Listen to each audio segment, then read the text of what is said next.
The year was 1518. The place was Strasbourg, a bustling city in what is now France. It was a time of great change and turmoil, with the city streets filled with the hustle and bustle of daily life. On a seemingly ordinary day in July, a woman named Frau Troffea stepped into the street and began to dance. We don't know much about this woman. We have no descriptions of her looks, her work or life. She was most likely what you would call an ordinary citizen. She could have been your neighbor. That is, if you lived in Strasbourg in 1518. So anyway, her movements were sudden and unexpected, catching the attention of passers-by. Her movements were erratic and uncontrolled, as if she were possessed by an unseen force. She danced alone, her face a mask of strange, vacant energy. It was as if she were in a trance, oblivious to the world around her. People stopped to watch, curious and amused by this unexpected spectacle. They whispered among themselves, wondering what could have caused such bizarre behavior. Little did they know that Frau Troffea's solitary dance would ignite a firestorm of bizarre behavior, forever etching the summer of 1518 into the annals of history. Her dance was not just an isolated incident, it was the beginning of something much larger. Frau Troffea continued to dance for hours, her energy seemingly inexhaustible. She showed no signs of stopping, no matter how much time passed. Her strange movements attracted more and more onlookers. The crowd grew larger, with people from all over the city coming to witness the spectacle. Some laughed, some mocked, while others watched with a growing sense of unease. The laughter soon turned to murmurs of concern as the hours dragged on. As the day wore on, Frau Troffea's solitary dance began to transform from a peculiar spectacle into something far more unsettling. The relentless nature of her movements, combined with her vacant expression, created an eerie atmosphere. Her relentless movements, her vacant expression, and her imperviousness to fatigue hinted at a dark and disturbing phenomenon. It was as if she were driven by an uncontrollable force, one that defied explanation. The people of Strasbourg had never witnessed anything like it. They were both fascinated and terrified by what they saw. The city was abuzz with rumors and speculation. What began as a solitary act of unexplained frenzy would soon spread through the city like wildfire. Others began to join in, unable to resist the compulsion to dance. Frau Troffea's solitary dance was not a cry for attention, but a harbinger of a bizarre and terrifying epidemic that would grip Strasbourg in the throes of a collective madness. It was a phenomenon that would baffle historians and scientists for centuries to come, a strange and inexplicable event that left an indelible mark on the history of Strasbourg. The dancing plague, as it would come to be known, had begun. Strasbourg in 1518 was a city of considerable importance. It was a place where the past and the future seemed to collide, creating a unique atmosphere that was both vibrant and tense. A free imperial city of the Holy Roman Empire, it enjoyed a degree of autonomy and was a vital center of trade. The city's status allowed it to flourish economically, attracting merchants and traders from far and wide. Its strategic location on the Rhine River made it a crossroads for commerce and culture. Goods from all over Europe passed through its markets and ideas flowed just as freely, making Strasbourg a melting pot of innovation and tradition.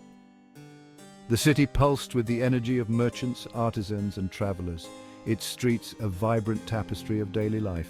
Timber-framed houses lined the streets, and the air was filled with the sounds of haggling, laughter, and the occasional argument. However, beneath the veneer of prosperity, tensions simmered.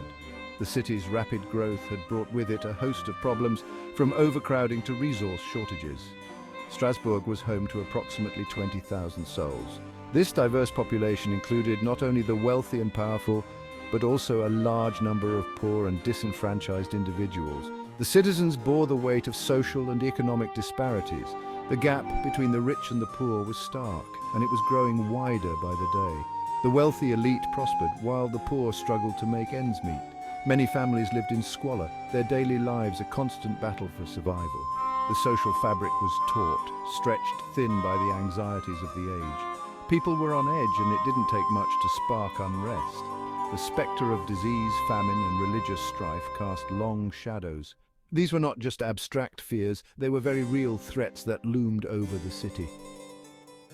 The Black Death, a mere generation earlier, had left an indelible scar on the collective memory. The trauma of the plague was still fresh, and its impact could be felt in every aspect of life.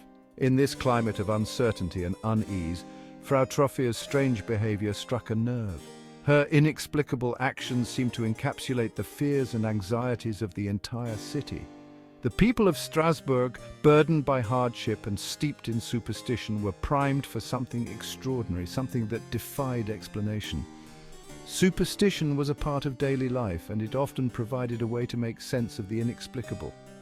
Little did they know that their city was about to become a stage for a mass phenomenon as baffling as it was terrifying.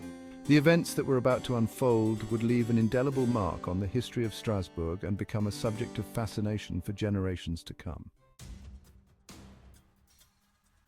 As Frau Trofia danced on, her relentless movements began to exert a strange influence on those around her. One by one, people from the crowd joined her. They too began to dance, their bodies seemingly possessed by the same inexplicable energy that drove Frau Trofia. What began as a solitary act of madness was becoming a collective frenzy. Within days, dozens of people were dancing in the streets of Strasbourg. Don't forget that Strasbourg hosted approximately 20,000 citizens. The dancing surely was a talking point very fast. Well, you see, this is what happened next. As days passed, the number of dancers grew to 400. The city was in disarray, with 2% of the citizens dancing for no obvious reason. Compared to present time, this would be the equivalent to 225,000 people dancing in Paris. Think about it, 225,000 people. At the beginning, the local authorities encouraged the dancing. The town even hired musicians to play and constructed a wooden stage for the affected people to dance on.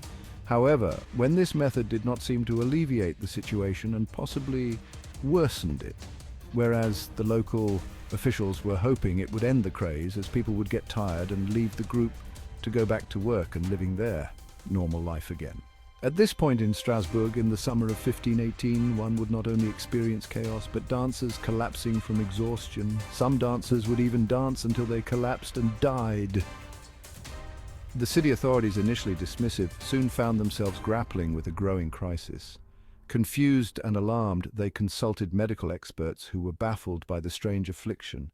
Theories abounded, ranging from demonic possession to hot blood. Some physicians, subscribing to the humoral theory of medicine, believed that the dancing was caused by an excess of hot humor in the blood. To cure the afflicted, they prescribed more dancing, believing that it would purge the body of the excess humor. On the stage that was erected, musicians played, and professional dancers were brought in to encourage the afflicted to dance themselves to exhaustion. However, the situation only worsened. The organized dancing, far from being a cure, seemed to fuel the madness. They also sought a more spiritual remedy by invoking the aid of St. Vitus, who was believed to have the power to take away the curse of compulsive dancing. The afflicted were taken to a shrine dedicated to St. Vitus. Prayers were offered to cure them of their uncontrollable dancing, but that, my patient friend, didn't help either. Section 4. Seeking Answers. Theories behind the dancing mania. The dancing plague of 1518 remains a medical and historical enigma. This bizarre event, where hundreds of people danced uncontrollably for days, has puzzled scholars and researchers for centuries. Despite numerous investigations, the true cause of this phenomenon remains elusive. Over the centuries, numerous theories have been proposed to explain the strange phenomenon, but none offer a definitive answer. Each theory provides a different perspective, reflecting the complexity and mystery surrounding the event. Some researchers point to ergot poisoning as a possible cause. Ergot, a type of fungus that infects rye and other cereals, produces alkaloids that can cause severe physical and psychological effects when ingested. Ergot is a fungus that can grow on rye, a staple grain in medieval Europe. During times of poor harvest or inadequate storage, ergot could easily contaminate the food supply, leading to widespread poisoning. Ergotism, the condition caused by ingesting ergot-contaminated food, can produce a range of symptoms, including LSD-like hallucinations, convulsions, and uncontrollable muscle spasms. These symptoms could potentially explain the frantic and uncontrollable dancing observed during the plague. Another theory suggests that the dancing plague was a form of mass psychogenic illness, also known as mass hysteria. This phenomenon occurs when a group of people, often under extreme stress, begin to exhibit similar physical symptoms without a clear medical cause. This theory posits that psychological stress, often exacerbated by social and economic anxieties, can manifest in physical symptoms that spread contagiously through a population. In medieval Europe, where life was often harsh and uncertain, such stressors were abundant.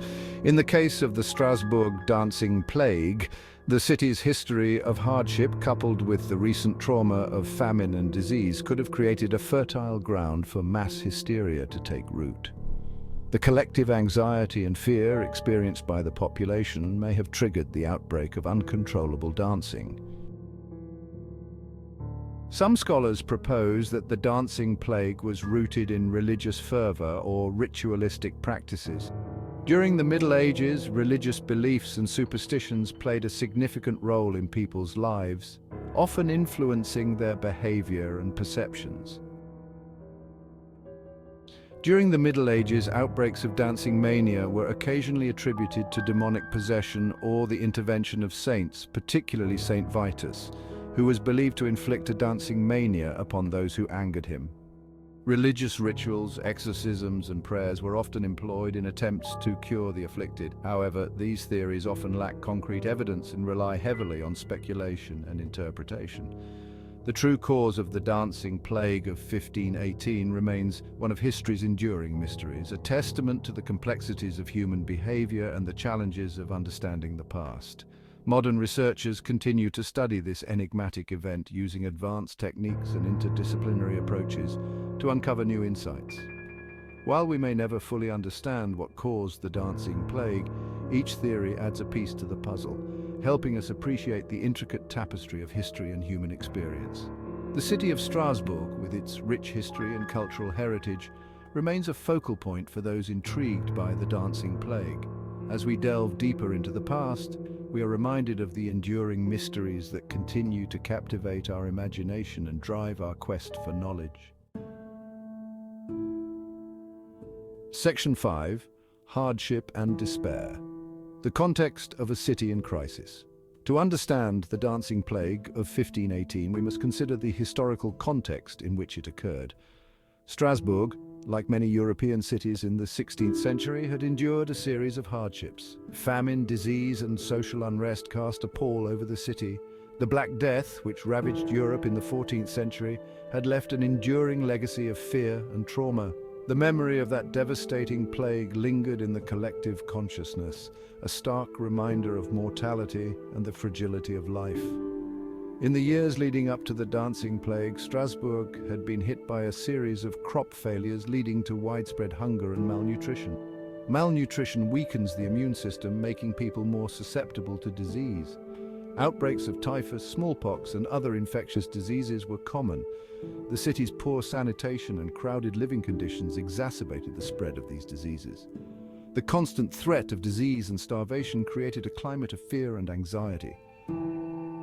By the way, I'm pleased you are still hanging on to the end of my story, but I may disappoint you with even more questions or historical baffles.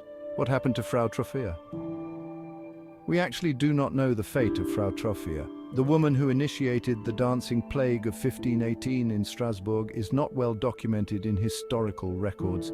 The detailed accounts of her life before, during, or after the event are scarce, and much about her remains shrouded in mystery.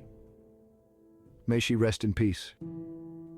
Historical sources primarily focus on the phenomenon of the dancing itself rather than individual stories, including hers. Sadly, the historical records do not provide specific information about whether she survived the ordeal or what might have happened to her afterward. However, this lack of detailed personal information is typical for many historical figures of her status during that time, especially women. Now, all that is left is you to ask yourself, what can we learn from this bizarre chapter of human history? Will we ever know what happened? The truth is hidden in our history, but the story of Frau Troffea and the dancing plague must never be forgotten. Thank you, patient viewer. I will soon be back with more stories for you.